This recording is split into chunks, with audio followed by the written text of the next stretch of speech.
Tejo vari mridangata vinimayo yatra trisago musha. Damna swena stadali rashtakura kangsa chung parang dimahi. Okay, one more time.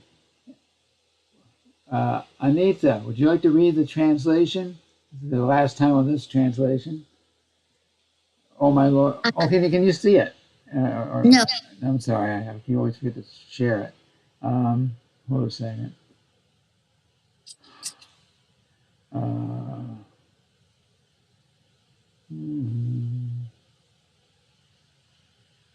Where is it?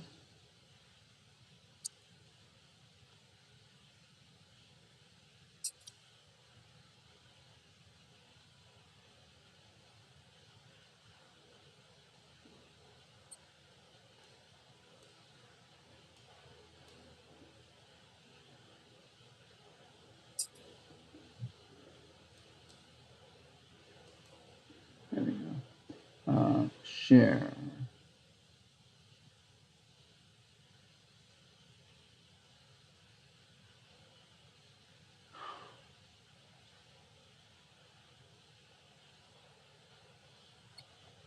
Okay,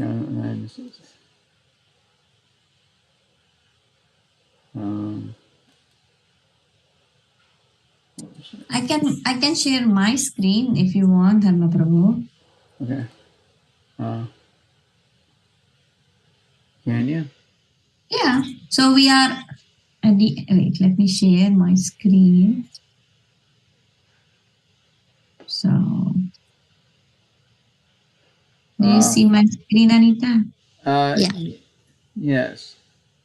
Well, that'll work for this part of it, but I have something else afterwards, which I'll still have to be able to share. Okay. So this part, right? Yes, Srila Vishwanath Chakravarti Thakur. Okay. Yeah.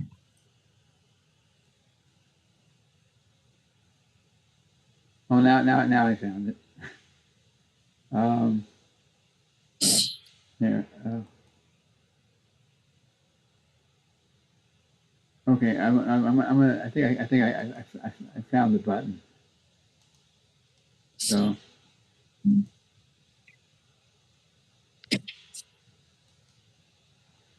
Can you see my screen now on shared screen?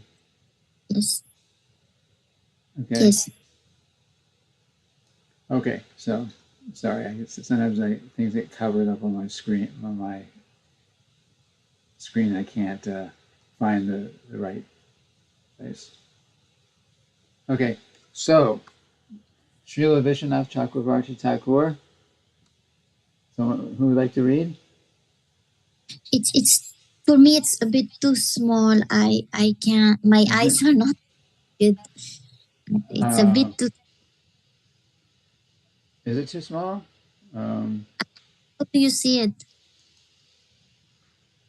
Oh no, that won't work. Sorry. Okay. Anyway, I can read it. Srila Vishwanath Chakravarti Thakur specifically deals with the original and pure sex psychology, adi rasa, devoid of all mundane inebrities. The whole material creation is moving under the principle of sex life. In modern civilization, sex life is the focal point for all activities. Wherever one turns his face, he sees sex life predominant. Therefore, sex life is not unreal. It is not unreal. Its reality is experienced in the spiritual world. The material sex life is but a perverted reflection of the original fact. The original fact is the absolute truth, and thus the absolute truth cannot be impersonal. That's the important point. It is not possible to be impersonal and contain pure sex life. Consequently, the impersonalist philosophers have given indirect impetus to the abominable, mundane sex life because they have overstressed the impersonality of the absolute truth. Consequently, man, without information of the actual spiritual form of sex, has accepted perverted material sex life as the all in all. There is a distinction between sex life in the diseased material condition and spiritual sex life. The Srimad Bhagavatam will gradually elevate the unbiased reader to the highest perfectional stage of transcendence. It will enable him to transcend the three modes of material activities, fruitive actions, speculative philosophy, and worship of functional deities as inculcated in the Vedic verses. And that ends the purport to the first verse. So there's a lot in there. Let me share. Try to share the my other screen. So hold on for a second.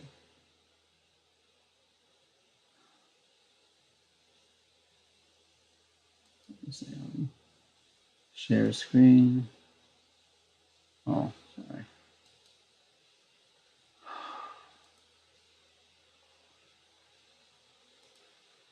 Um, um,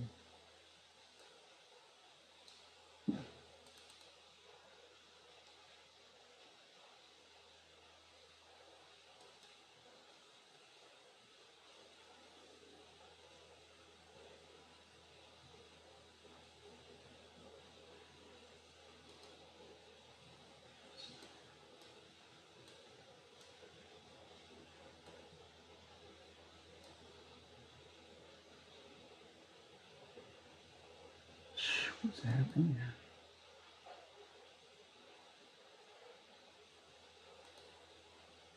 I don't know what's happening here.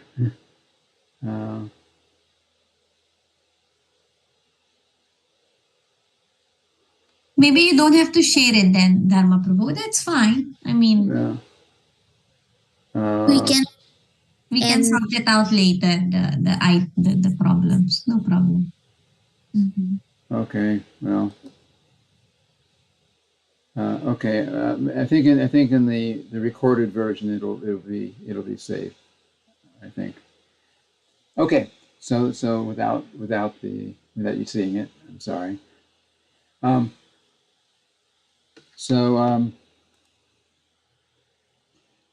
So Srila Prabhupada is writing several things about mundane sex life, and it's important for what he's saying here. So it makes a statement: the whole world is turning on the basis of sex life. So I remember when I read that, when I first read that, which was when I first joined the movement, because this was the first canto, and that was available at that time, and it seemed kind of strange, you know. But anyway, the point is that most people in the material world at any one time, of course, are materialistic.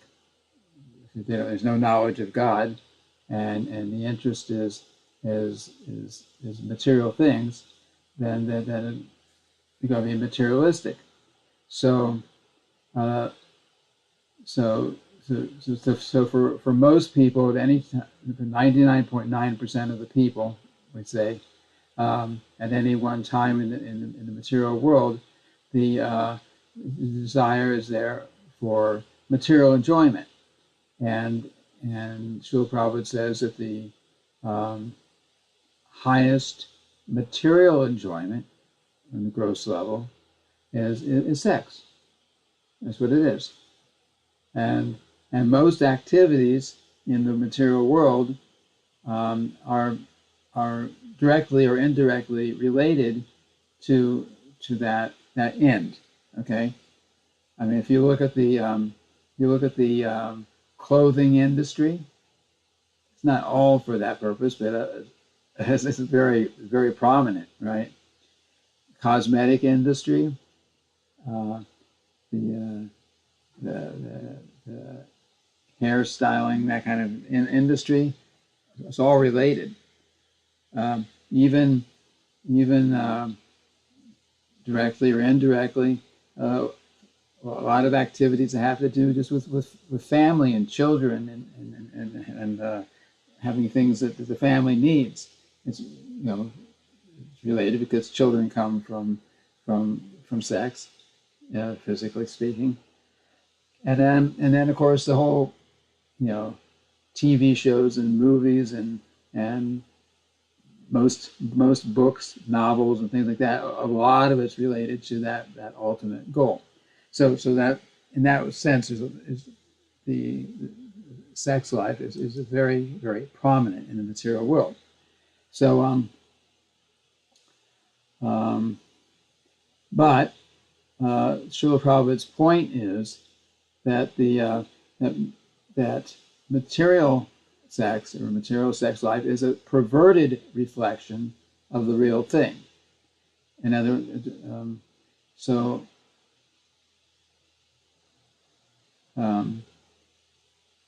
the aspiration to find real happiness through the material side is ultimately illusory because it's all based on the bodily concept of life, right? You can try to enjoy the bodily senses, but is ultimately you cannot really satisfy in that way ultimately because we're not the material body, and just like the example is given, just like in the out in the desert, you look and you see water, which is not there. You see water off of the distance, mirage is called, and then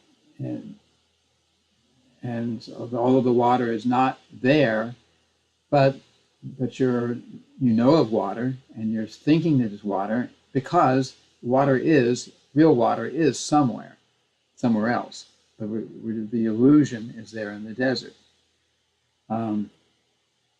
So the same idea here. There is the perverted, degraded desire just for sex is here in the material world, but there is a pure form of this, which is in the spiritual world, and it's described that the what's the highest thing in the spiritual world is the lowest activity in the material world, and vice versa. That's the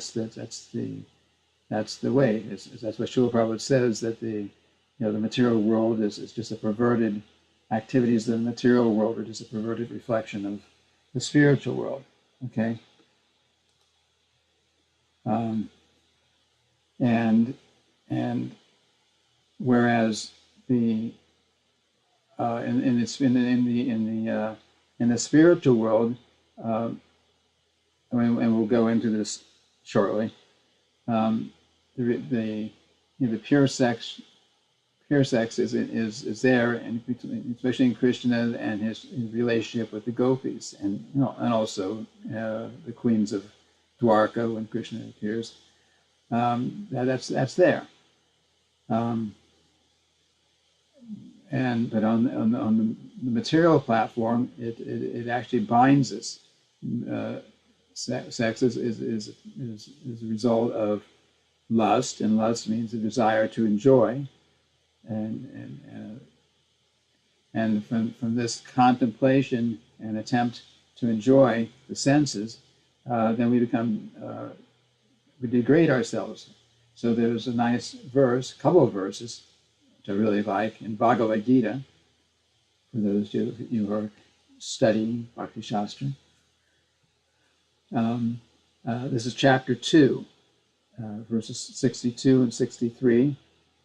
While contemplating the objects of the senses, a person develops attachment for them, and from such attachment, lust develops, and from lust, anger arises, and from anger, complete delusion arises, and from delusion, bewilderment of the memory, and then when the memory is bewildered, intelligence is lost, and when intelligence is lost, one falls down again into the material pool of material existence.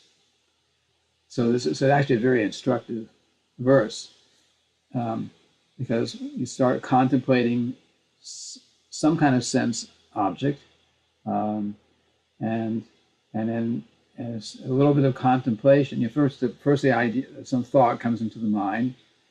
Then contemplating, that means we just keep thinking about it, and then we develop an attachment for it because we keep meditating on it, and then very quickly the lust, the desire, the stronger desire comes, material desire comes, and then of course when that lusty desire, which is not just sexual lust, but desire for any kind of enjoyment, when that lusty desire is frustrated, which it will be, then a lot of times it leads to becoming angry. You took away my sense gratification, and that maybe caused me to. I'm angry because what I wanted to enjoy, you've made it impossible to enjoy. So anger arises, and then from anger, when we actually become angry, under the control of anger, then we become, it says, complete delusion arises. We lose all perspective of what's right and what's wrong and what's good and what's bad. We just can't see things properly. And then delusion of memory, bewilderment of memory. So right now, well, hopefully we're practicing Krishna consciousness, so we're remembering Krishna. But if we really lose control, then we forget everything, including Krishna. And then our intelligence becomes lost. If we've gone all that way, then the intelligence becomes lost. And intelligence means, Srila Prabhupada defines somewhere in Bhagavad Gita in a purport, intelligence means the ability to analyze a situation in proper perspective. That's really intelligence. It has nothing to do with, in this sense, it has nothing to do with, you got a PhD in college or something, and you're considered to be an intelligent person. Intelligence really, what it really means in the proper way, is that you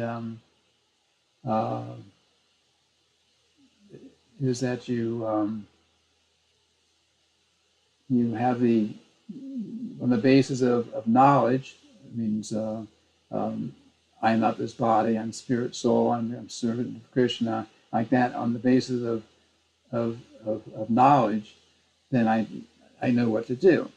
But if that intelligence is lost, when we forget that I'm spirit, soul, we become totally attached to the material situation, and we lose all discrimination about what's right and what's wrong. So all this starts with the contemplation of the objects of the senses. And how long does all this take? It could go on for a while, but it can also happen in a matter of minutes, seconds. The process is very quick if we become too attached and we don't change it. Okay? And then later on in the Bhagavad Gita, there's another two verses which also are all very instructive. How material lust, anger, and greed lead us to hell. So it says there are three gates leading to hell: lust, anger, and greed.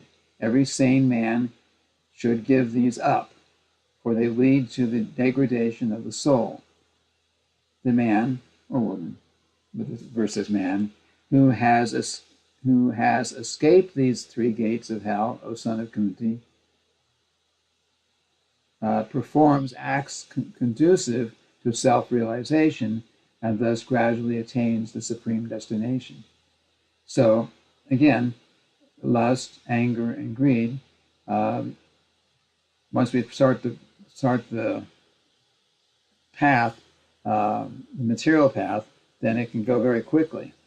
But if we before the contemplation of the senses starts, if we just cut it, then we and practice and concentrate on our self-realization, then that way we can become avoid becoming degraded and thus become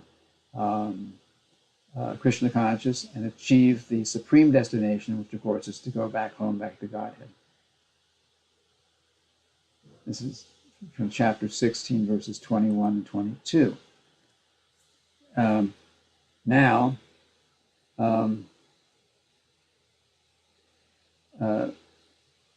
the first statement of what we read today says Srila Vishwanath Chakravarti Thakur specifically deals with the original and pure sex psychology, adirasa, devoid of all mundane inebriety. And so that pure sex psychology refers to Krishna and the gopis. That's the most prominent form, and there's nothing material at all about those relationships, and which I'll explain now. So Krishna's relationship, the gopis' relationship with Krishna, even though they appear young girls, young boys, he never appears more than about 15 or 16 years old. He's just the perfect age, right? Old enough to love and not too old to, well, of course, he's never too old, but in material life, old enough to love and not too old to be able to enjoy. Krishna's just, he keeps himself at the perfect age. And the gopis are in the spiritual world especially, are always the same young gopis. So the gopis' relationship with Krishna, it appears to mundane vision, because we have mundane vision until we develop our pure spiritual vision.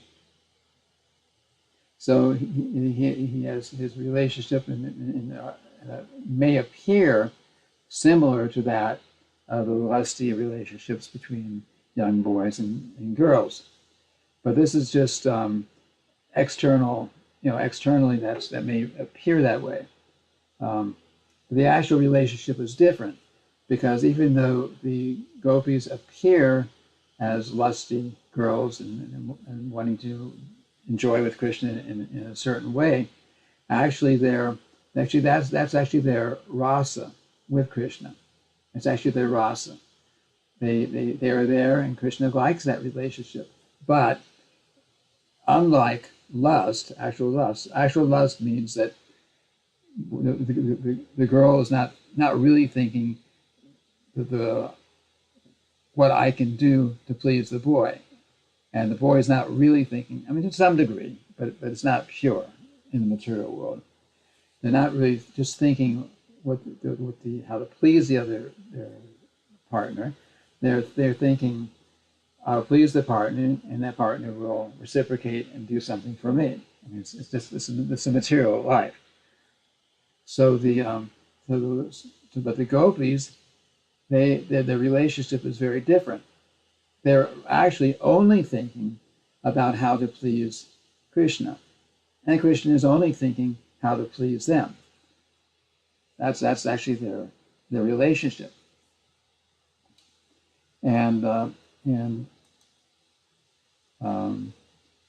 So and in the relationship, just and we think so of all these, because if you have thousands of gopis, young girls, and we have Krishna, and if everyone was in that mood, was in a material mood, as we are familiar with in the material world, then there'd be a whole lot of competition and fighting and it'd be a mess. The spiritual world would be it'd be like the material world, which is not a good situation. But everyone is actually happy and working together there. Why?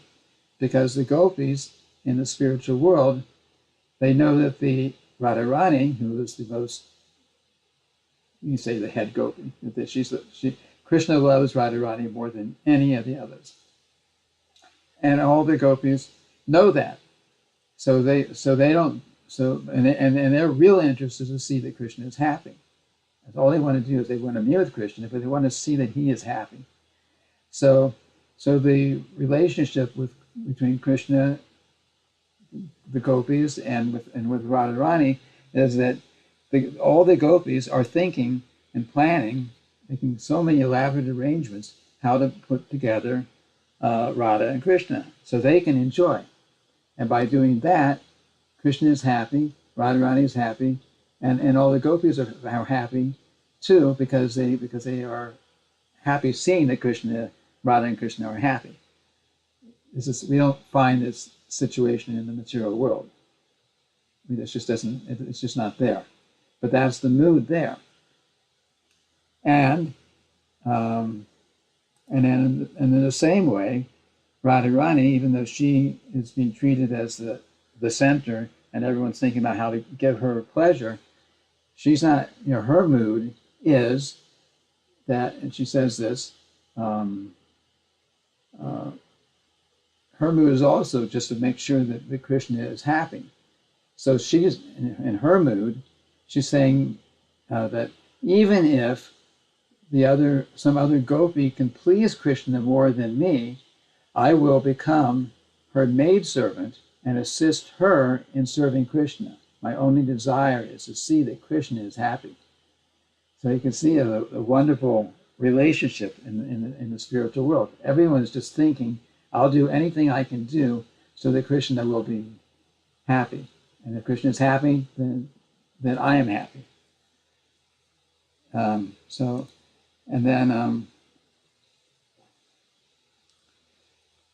then a couple more slides here. Srila Prabhupada mentions that the impersonalist philosophers have indirectly encouraged mundane sex. So the reason for that, or how that is true, is that the impersonalist philosophers see Krishna as ultimately impersonal. They see the impersonal aspect of Krishna as being prominent. That's the Mayavadi mood. So they're thinking like that, and therefore the pure spiritual sexual relationship that is found in the spiritual world, they pretty much deny it or greatly minimize it. So therefore, the tendency of people in the material world to enjoy in the material sense, because that increases more and more because people don't, based on the impersonalist idea, they have no idea that the real and pure form sexual relationship, the real pure form is in the spiritual world with Krishna in the center, and like that of the gopis and Krishna. So therefore, Srila Prabhupada came to this material world to preach, against impersonalism and voidism. We say that in the prayer to how Srila Prabhupada has come to teach and preach against the tendency of impersonalism and voidism. Okay, so that's there, and then the last statement of which I'll just quote, is actually from the very last paragraph, the last sentence for this first verse and purport. The Srimad Bhagavatam will gradually elevate the unbiased reader to the highest perfectional stage of transcendence. It will enable him to transcend the three modes of material activities, fruit of actions, speculative philosophy, and worship of functional deities as inculcated in the Vedic verses. So that's the point. The Srimad Bhagavatam, this is only the first verse, but there are 18,000 verses, and those 18,000 verses, through those 18,000 verses, the Srimad Bhagavatam gradually, if we start from the beginning and go forward, gradually will elevate the unbiased reader to the highest perfectional stage. Unbiased means that you haven't already biased. If you're biased, you might say, "Okay, I'll read it, but I've already decided, hey, this is nonsense." So if you're thinking in that way, then it won't work. But if you're unbiased, if you're open-minded, unbiased means open-minded, then you go through and you study the Srimad Bhagavatam from the beginning and to the end. It's really study it, and under the direction of the spiritual master and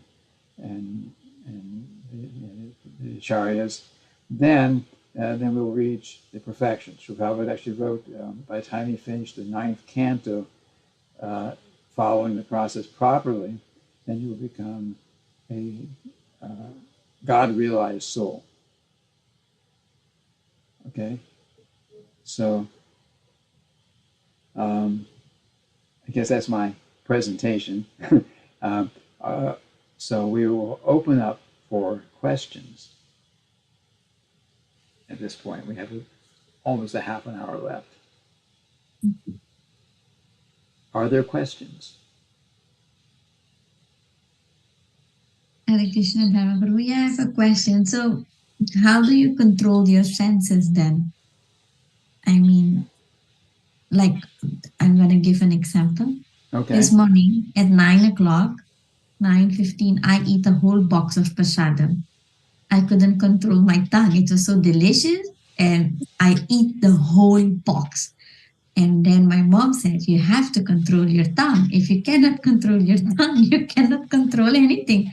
So my question is, how do you control your senses? Or what should you do?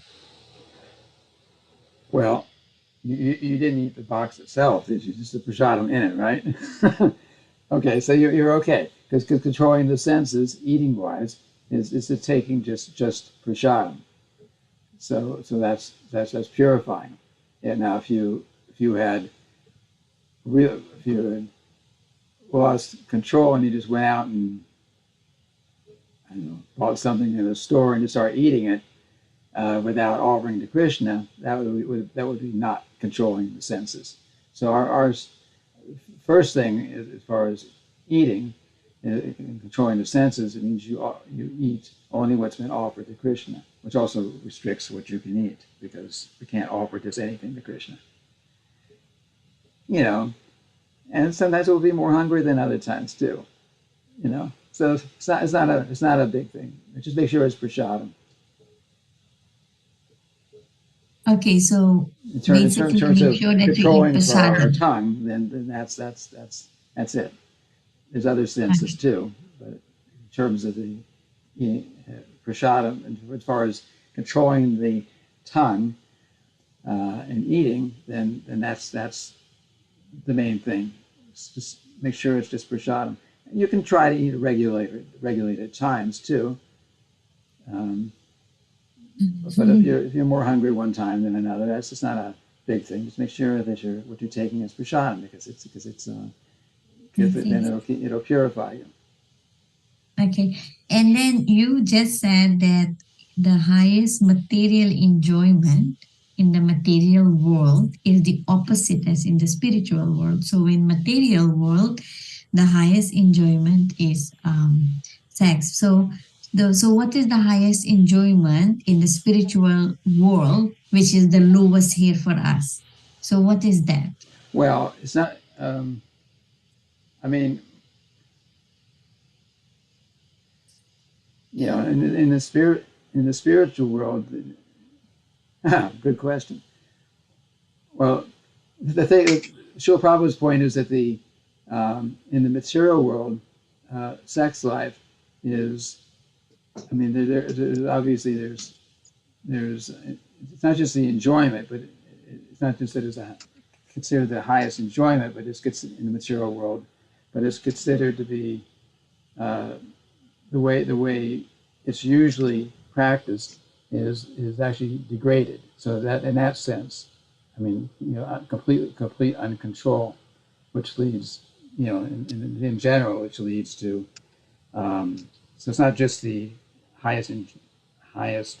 We're not just talking about just enjoyment, but the activity. How do you say?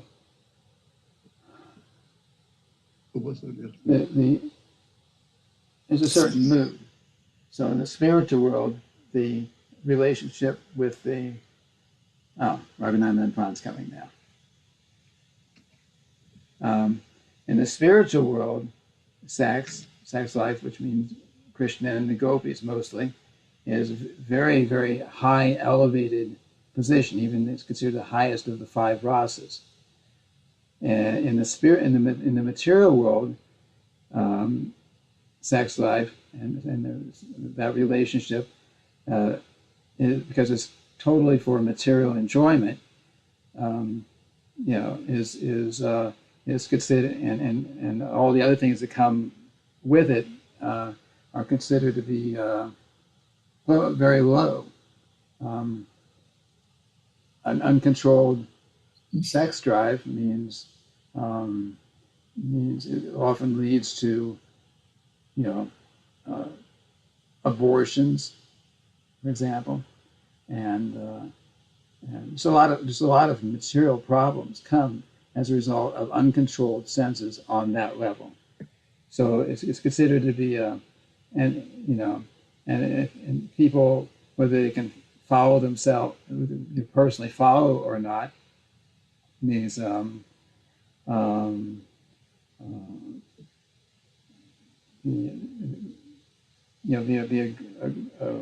a normal moral person in the material world, whether they can follow or not very well, they usually at least can appreciate someone who is. Okay, so if nobody's going to appreciate or respect someone who is just totally uncontrolled and lusty and falling down with just somebody who sleeps with a different person every night and like that. They're not going to appreciate it because it's known. It's everyone. You can feel it. You just know it. It's a very low. That attitude, that uncontrolled senses, in sexual senses, is very low position. So, and in that sense, it's not just in the enjoyment we're talking about, but the activity, the level of the activity, is what's being compared there. So the sex, like in the case of Krishna and the gopis, is very high, and in the material world, the consciousness and everything that goes into it, in general, it makes it very low. Now, in a devotee situation, if the senses are controlled, and husband, relationship is between the husband and wife, and it's only for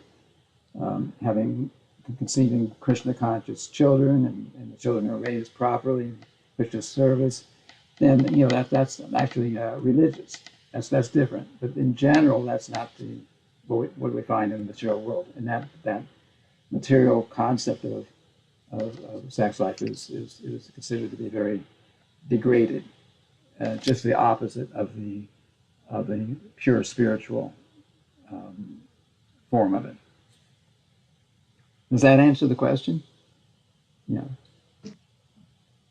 And ultimately, in most cases, the even the enjoyment, what's good, what's let me say is that which is that enjoyment which is brings happiness in the beginning and and and suffering in the end. That is the in the mode of passion. That stuff that activity which brings is happiness as is miserable in the beginning and miserable at the end is the mode of ignorance, and that activity which is um, um, uh, miserable or difficult in the beginning and leads to happiness, that's in the mode of goodness, like by performing austerities and so on, and getting a higher knowledge and higher taste, so like that. So so so material sex life generally, unless it's really purified, then it usually leads to so much more problem, so much more miseries, and relationships being broken up. Sometimes somebody killing someone else because it went sour like that, or it's just a lot of problems as it comes as a result of that. So anyway, other questions, Anita? No, I Oh, don't have. you always have questions. No, but I did. You mentioned that you have to have when you're going to read the all the nine cantos, you have to have a liberated mind. Like you have to have a an open mind, An an open open mind, mind. yes. Is while I was just thinking when you made that statement that a lot of people are actually accusing religious people of being very closed minded, but if you are in the process of becoming Krishna conscious, you will learn how open minded actually you have to be as a human being to become Krishna conscious. So I was just thinking of when that comment just yeah. Yes, yes, that's a fact. We have to be open minded, open Mm-hmm. minded for well, you have to be open minded to the right thing. So if you're if you're open minded, you have to be open minded enough at least to to read and hear and accept, or at least be open to that to this knowledge, right? Mm-hmm. You have to be, otherwise there's no way to become Krishna conscious. The same way if you go to school and your professor is speaking something, and you're either mentally or maybe vocally speaking, Mm-hmm. saying, "Hey, I don't accept that. I don't accept that. I don't expect anything you're saying." Then you're not gonna learn anything. Get kicked out of your Yeah. classroom, maybe. Absolutely, because the reason I'm just why it struck me is because I think last time I wasn't agreeing with something, and actually, my mom, she sent me like a video related to that subject, and with a proper explanation. And then she also gave me a call to explain me, why Srila Prabhupada said certain things, and then it made then I could understand definitely what he meant by his statements. But it's so extremely important to be open minded when you're learning, because otherwise it's just, oh no, it doesn't make sense, and he is wrong, and then that's it, there is no learning. But if you keep an open mind. And me and Aruna are the same. We run to our mom to ask what's happening? Why did he say like that? And then, my mom in general, she always has the answer, or she sends a video, with a proper explanation. And Mm-hmm. so just that came to me, and yeah, Well, but it's a good. really, It's a good point. Yes, we must be open minded to yeah. practice Krishna consciousness. Any other questions or comments? We have 15 minutes left. Yes, so I had this question. So one of the things that you always hear in this movement is the ultimate goal is to just surrender to Krishna. Uh, So my question is how? Because you can say it in your mind, but then you have your job, you have your household life, you have so many things. So how do you do it? So how is that practical working out? Even in your mind, you know that. So how practically does one surrender to Krishna? yeah, so how do you have to think? Because it is a process. It's not like one day you make the decision. So Yes, that is the yeah. question. Surrendering to Krishna doesn't just mean we start the process and that's the end of it. Surrendering to Krishna, surrendering to Krishna means you surrender to the spiritual master. Because we can't. I mean, we have to start somewhere, and we can't really surrender. Okay, Krishna, you tell me what you want, and I'll do it. Well, we're not on a level we can talk to Krishna directly. That's why we're trying to become Krishna conscious. So we go with what we've been taught by the representative of Krishna, who is also representative of a representative of a representative as a disciplic succession of Krishna. So, in a practical sense, we start off with we surrender to the instruction to chant our rounds, 16 rounds minimum, not just 16 rounds, but at least minimum 16 rounds, and the four regulative principles. That's a good, very good start to surrendering, because we're surrendering to the process, and then it's also part of the process to be it's understood that everyone, unless you happen to be 100% full time in the temple and have no other obligations, then we all have so many things we have to do in our lives. But if we part of the surrender to the spiritual master has his mission. Of course, the spiritual master's mission is the same mission as ISKCON mission.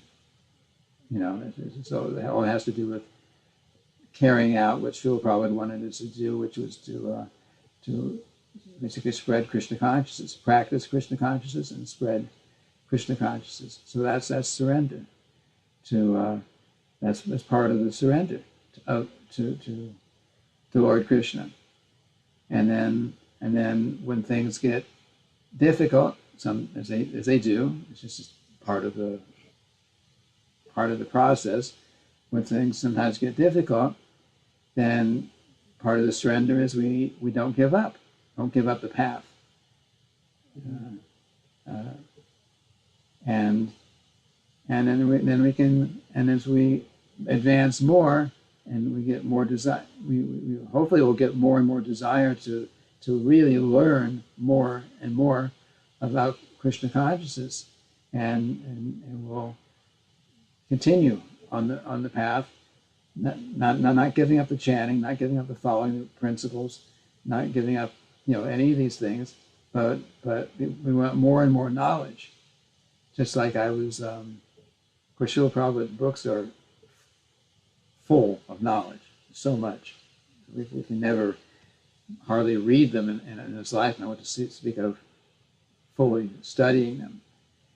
And then Srila Prabhupada also referred to the previous acharyas, like Srila Vishwanath Chakravarti Thakur, who I think wrote that song, the song that we sing for Mangalarti. I think that was one of his songs.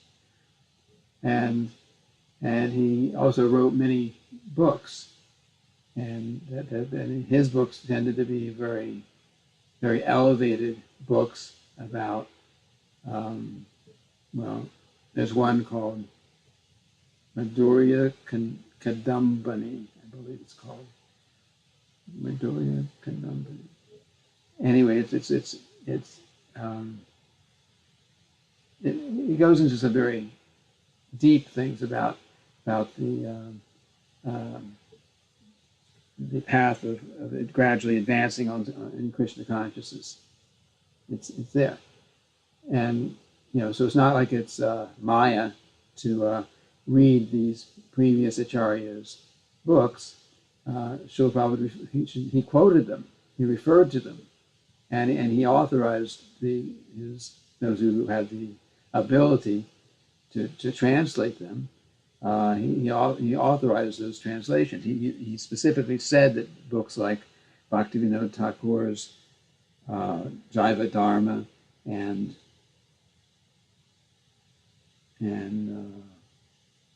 Chaitanya Shikshamrita, he mentioned this too specifically, but there are many others, and other acharyas have written very important books. He said these are very important. He didn't say reject them. He said they're very important.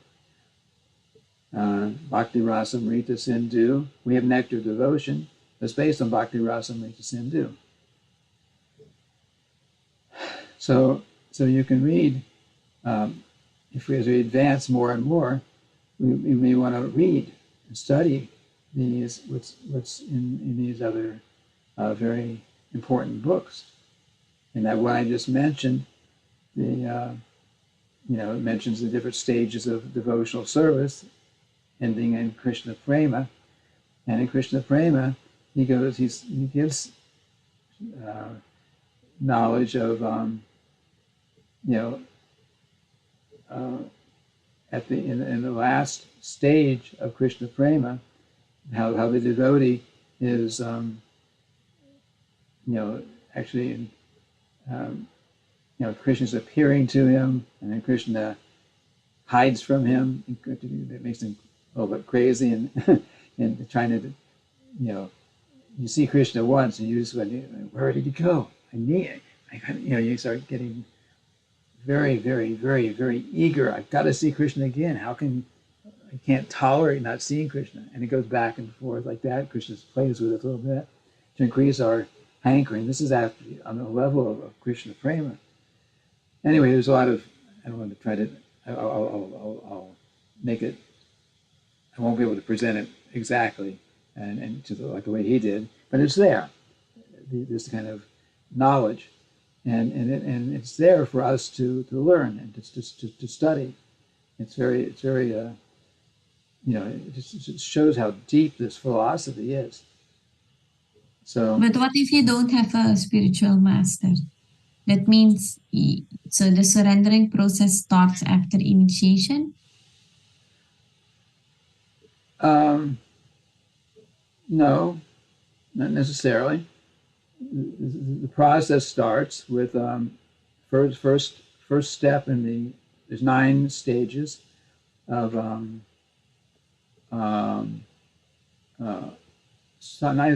nine stages for advancing in the path of devotional service.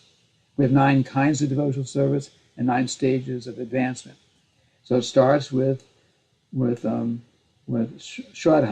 faith. So we have to start off with we have to have at least a little faith to follow, to want to, at least a little faith to at least try the process. If we're already rejecting the process, then we don't go anywhere. So a little faith to practice, to accept the process, to try it. And then if we have that little faith, then comes bhajana kriya,